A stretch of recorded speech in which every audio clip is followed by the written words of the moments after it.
ಕನ್ನಡ ಪವಿತ್ರ Bible. Hi friends, Jesus with us ಚಾನಲ್ಗೆ ನಿಮಗೆ ಮತ್ತೆ ಸ್ವಾಗತ.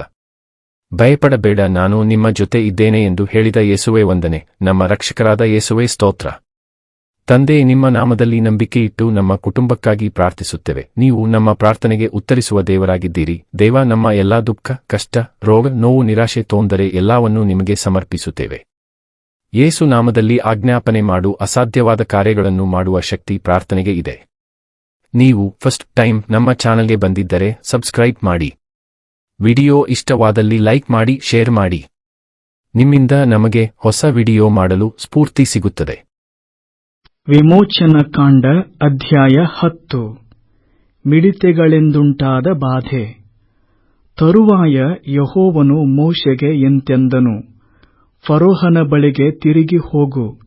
ನಾನು ಫರೋಹನ ಮತ್ತು ಅವನ ಪರಿವಾರದವರ ಮುಂದೆ ಈ ಮಹತ್ ಕಾರ್ಯಗಳನ್ನು ನಡೆಸುವುದಕ್ಕೆ ಆಸ್ಪದವಾಗುವುದಕ್ಕೂ ಇಸ್ರಾಯೇಲ್ಯರು ತಮ್ಮ ಮಕ್ಕಳಿಗೂ ಮೊಮ್ಮಕ್ಕಳಿಗೂ ನಾನು ಐಗುಪ್ತ್ಯರ ನಡುವೆ ನಡೆಸಿರುವ ಮಹತ್ ಕಾರ್ಯಗಳನ್ನು ವಿವರಿಸಿ, ಯೆಹೋವನು ಐಗುಪ್ತ್ಯರನ್ನು ತನ್ನ ಇಷ್ಟ ಬಂದಂತೆ ಆಡಿಸಿ ಶಿಕ್ಷಿಸಿದನು ಎಂಬುದಾಗಿ ತಿಳಿಸುವುದಕ್ಕೂ ನಾನು ಫರೋಹನ ಹೃದಯವನ್ನೂ ಅವನ ಪರಿವಾರದವರ ಹೃದಯಗಳನ್ನೂ ಮೊಂಡು ಮಾಡಿದ್ದೇನೆ. ಇದಲ್ಲದೆ ಈ ಮಹತ್ ಕಾರ್ಯಗಳಿಂದ ನೀವು ನನ್ನನ್ನೇ ಯೆಹೋವನೆಂದು ತಿಳುಕೊಳ್ಳುವಿರಿ. ಮೋಶೆ ಆರೋನರು ಫರೋಹನ ಬಳಿಗೆ ಹೋಗಿ ಅವನಿಗೆ, ಇಬ್ರಿಯರ ದೇವರಾಗಿರುವ ಯೆಹೋವನು ಆಜ್ಞಾಪಿಸುವುದೇನೆಂದರೆ, ನೀನು ನನ್ನ ಮುಂದೆ ತಗ್ಗಿಸಿಕೊಳ್ಳದೆ ಇರುವುದು ಇನ್ನೂ ಎಲ್ಲಿಯವರೆಗೋ? ನನ್ನನ್ನು ಆರಾಧಿಸುವಂತೆ ನನ್ನ ಜನರಿಗೆ ಅಪ್ಪಣೆ ಕೊಡು. ಅಪ್ಪಣೆ ಕೊಡದೆ ಹೋದರೆ ನಾಳೆ ನಿನ್ನ ರಾಜ್ಯದೊಳಕ್ಕೆ ಮಿಡಿತೆಗಳನ್ನು ಬರಮಾಡುವೆನು. ಅವು ಭೂಮಿಯನ್ನೆಲ್ಲ ಮುಚ್ಚಿಕೊಳ್ಳುವವು, ನೆಲವೇ ಕಾಣಿಸದೆ ಹೋಗುವುದು. ಆನೆಕಲ್ಲಿನ ಮಳೆಯಿಂದ ನಾಶವಾಗದೆ ಉಳಿದದ್ದೆಲ್ಲವನ್ನು ಮಿಡಿತೆಗಳು ತಿಂದುಬಿಡುವವು. ಹೊಲದಲ್ಲಿರುವ ನಿಮ್ಮ ಎಲ್ಲಾ ಮರಗಳ ಎಲೆ ಚಿಗುರುಗಳನ್ನೂ ತಿಂದುಬಿಡುವವು. ಅವು ನಿನ್ನ ಮನೆಗಳಲ್ಲಿಯೂ ನಿನ್ನ ಪರಿವಾರದವರ ಮನೆಗಳಲ್ಲಿಯೂ ಐಗುಪ್ತ್ಯರೆಲ್ಲರ ಮನೆಗಳಲ್ಲಿಯೂ ತುಂಬಿಕೊಂಡಿರುವವು. ನಿಮ್ಮ ತಂದೆ ತಾತಂದಿರು ಹುಟ್ಟಿದಂದಿನಿಂದ ಇಂದಿನವರೆಗೂ ಅಂತಹ ಮಿಡಿತೆ ದಂಡವನ್ನು ಎಂದೂ ನೋಡಿಲ್ಲ ಎಂದು ಹೇಳಿದರು. ಇದನ್ನು ಹೇಳಿ ಮೋಶೆ ತಿರುಗಿಕೊಂಡು ಫರೋಹನ ಬಳಿಯಿಂದ ಹೊರಟು ಹೋದನು. ಆಗ ಫರೋಹನ ಪರಿವಾರದವರು ಅವನಿಗೆ, ಈ ಮನುಷ್ಯನು ಇನ್ನೂ ಎಷ್ಟು ದಿವಸ ನಮಗೆ ಉರುಲಾಗಿರಬೇಕು? ಆ ಜನರು ಹೋಗಿ ತಮ್ಮ ದೇವರಾದ ಯೆಹೋವನನ್ನು ಆರಾಧಿಸುವುದಕ್ಕೆ ಅಪ್ಪಣೆ ಕೊಡು. ಐಗುಪ್ತ ದೇಶವು ಹಾಳಾಯಿತೆಂದು ಇನ್ನೂ ನಿನ್ನ ಮನಸ್ಸಿಗೆ ಬರಲಿಲ್ಲವೋ ಎಂದು ಹೇಳಿದರು. ಅದನ್ನು ಕೇಳಿ ಫರೋಹನು ಮೋಶೆ ಆರೋನರನ್ನು ತಿರುಗಿ ಕರೆಸಿ ಅವರಿಗೆ, ನೀವು ಹೋಗಿ ನಿಮ್ಮ ದೇವರಾದ ಯೆಹೋವನನ್ನು ಆರಾಧಿಸಿ ಬರಬಹುದು. ಆದರೆ ಯಾರಾರು ಹೋಗಬೇಕೆನ್ನುತ್ತೀರಿ ಎಂದು ಕೇಳಲಾಗಿ, ಮೋಶೆ ಅವನಿಗೆ, ನಾವು ಯೆಹೋವನಿಗೆ ಜಾತ್ರೆಯನ್ನು ನಡೆಸಬೇಕಾಗಿದೆ. ಆದ ಕಾರಣ ಹುಡುಗರು ಮುದುಕರು ಎಲ್ಲರೂ ಹೋಗುತ್ತೇವೆ. ಗಂಡು ಹೆಣ್ಣು ಮಕ್ಕಳನ್ನೂ ದನಕುರಿಗಳನ್ನೂ ತೆಗೆದುಕೊಂಡು ಹೋಗುತ್ತೇವೆ ಎಂದು ಉತ್ತರ ಕೊಟ್ಟನು. ಅದಕ್ಕೆ ಫರೋಹನು, ನೀವು ನಿಮ್ಮ ಮನೆಯವರೆಲ್ಲರನ್ನೂ ಕರೆದುಕೊಂಡು ಹೋಗುವುದಕ್ಕೆ ನಾನು ಎಂದಿಗೂ ಅಪ್ಪಣೆ ಕೊಡುವುದಿಲ್ಲ. ನಾನು ಅಪ್ಪಣೆ ಕೊಟ್ಟರೆ ಯೆಹೋವನ ದಯವು ನಿಮಗುಂಟಾಗಬಹುದು. ಸರಿ, ನೋಡಿಕೊಳ್ಳಿರಿ, ನೀವು ದುರಾಲೋಚನೆ ಮಾಡಿಕೊಂಡವರು. ನಿಮ್ಮಲ್ಲಿ ಗಂಡಸರು ಮಾತ್ರ ಹೋಗಿ ಯೆಹೋವನನ್ನು ಆರಾಧಿಸಿ ಬರಬಹುದು.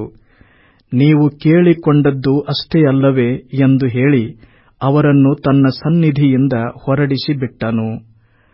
ಆಗ ಯೆಹೋವನು ಮೋಶೆಗೆ, ಐಗುಪ್ತ ದೇಶದ ಮೇಲೆ ನಿನ್ನ ಕೈ ಚಾಚಿ ಮಿಡಿತೆಗಳನ್ನು ಬರಮಾಡು. ಕಲ್ಲಿನ ಮಳೆಯಿಂದ ನಾಶವಾಗದೆ ಉಳಿದಿರುವ ಪೈರುಗಳನ್ನೆಲ್ಲ ಮಿಡಿತೆಗಳು ತಿಂದುಬಿಡಲಿ ಎಂದು ಹೇಳಿದನು. ಮೋಶೆ ತನ್ನ ಕೋಲನ್ನು ಐಗುಪ್ತ ದೇಶದ ಮೇಲೆ ಚಾಚಿದಾಗ ಯೆಹೋವನು ಆ ಹಗಲಿರುಳು ಮೂಡನ ದಿಕ್ಕಿನಿಂದ ಗಾಳಿಯನ್ನು ಬೀಸಮಾಡಿದನು. ಹೊತ್ತಾರೆ ಆ ಗಾಳಿಯ ದೆಸೆಯಿಂದ ಮಿಡಿತೆಗಳು ಬಂದಿದ್ದವು. ಮಿಡಿತೆಗಳು ಐಗುಪ್ತ ದೇಶದಲ್ಲೆಲ್ಲ ಬಂದು ಐಗುಪ್ತ ದೇಶದ ಎಲ್ಲಾ ಕಡೆಯಲ್ಲಿಯೂ ಅಪರಿಮಿತವಾಗಿ ಇಳಿದವು. ಅಂತಹ ಮಿಡಿತೆಯ ದಂಡು ಹಿಂದೆಂದೂ ಬಂದಿರಲಿಲ್ಲ, ಮುಂದೆಯೂ ಬರಲಿಕ್ಕಿಲ್ಲ. ಅವು ಭೂಮಿಯನ್ನೆಲ್ಲ ಮುಚ್ಚಿಕೊಂಡದ್ದರಿಂದ ನೆಲವು ಕಾಣದೇ ಹೋಯಿತು. ಆನೆಕಲ್ಲಿನ ಮಳೆಯಿಂದ ನಾಶವಾಗದೆ ಉಳಿದಿದ್ದ ಎಲ್ಲಾ ಪೈರುಗಳನ್ನು, ಮರಗಳಲ್ಲಿದ್ದ ಎಲ್ಲಾ ಕಾಯಿಗಳನ್ನು ತಿಂದುಬಿಟ್ಟವು. ಐಗುಪ್ತ ದೇಶದಲ್ಲೆಲ್ಲ ಮರಗಳಲ್ಲಾಗಲಿ ಅಡವಿಯ ಗಿಡಗಳಲ್ಲಾಗಲಿ ಹಸುರಾದದ್ದು ಒಂದೂ ಉಳಿಯಲಿಲ್ಲ. ಆಗ ಫರೋಹನು ಮೋಶೆ ಆರೋನರನ್ನು ತ್ವರೆಯಾಗಿ ಕರೆಸಿ, ನಾನು ನಿಮ್ಮ ದೇವರಾದ ಯೆಹೋವನಿಗೂ ನಿಮಗೂ ಪಾಪ ಮಾಡಿದ್ದೇನೆ. ಆದರೂ ಈ ಒಂದೇ ಸಾರಿ ನನ್ನ ಪಾಪವನ್ನು ಕ್ಷಮಿಸಬೇಕು. ನಿಮ್ಮ ದೇವರಾದ ಯೆಹೋವನು ಈ ಮರಣಕರ ವಿಪತ್ತನ್ನು ನನ್ನ ಬಳಿಯಿಂದ ತೊಲಗಿಸುವಂತೆ ಆತನನ್ನು ಪ್ರಾರ್ಥಿಸಬೇಕು ಅಂದನು. ಮೋಶೆ ಫರೋಹನ ಬಳಿಯಿಂದ ಹೊರಟು ಯೆಹೋವನನ್ನು ಬೇಡಿಕೊಂಡನು. ಯೆಹೋವನು ಪಶ್ಚಿಮದಿಂದ ಬಿರುಗಾಳಿ ಬೀಸುವಂತೆ ಮಾಡಿದನು. ಅದು ಆ ಮಿಡತೆಗಳನ್ನು ಎತ್ತಿಕೊಂಡು ಹೋಗಿ ಕೆಂಪು ಸಮುದ್ರದೊಳಗೆ ಹಾಕಿಬಿಟ್ಟಿತು.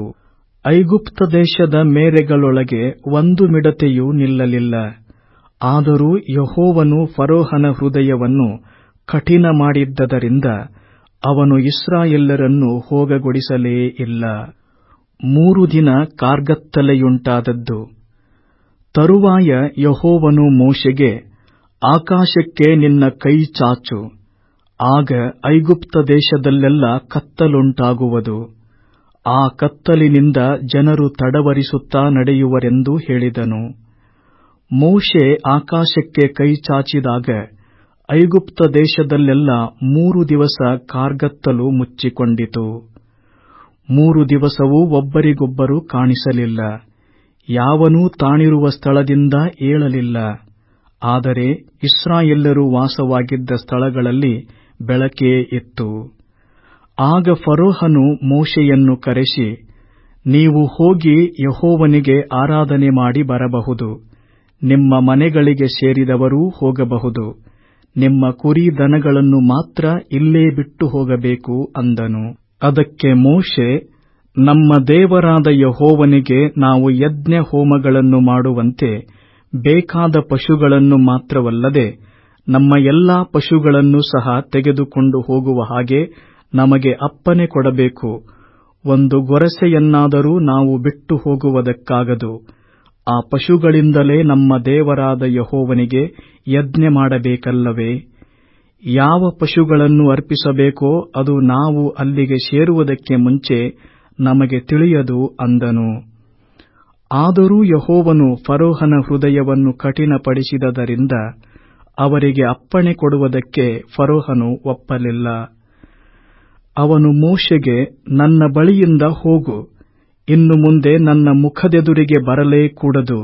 ಎಚ್ಚರ, ತಿರುಗಿ ಸನ್ನಿಧಿಗೆ ಬಂದರೆ ಮರಣದಂಡನೆಯಾಗುವುದು ಎಂದು ಹೇಳಿದನು. ಅದಕ್ಕೆ ಮೋಶೆ, ಅಪ್ಪಣೆ, ಇನ್ನು ಮುಂದೆ ನಾನು ಸಮ್ಮುಖಕ್ಕೆ ಬರುವುದೇ ಇಲ್ಲ ಅಂದನು.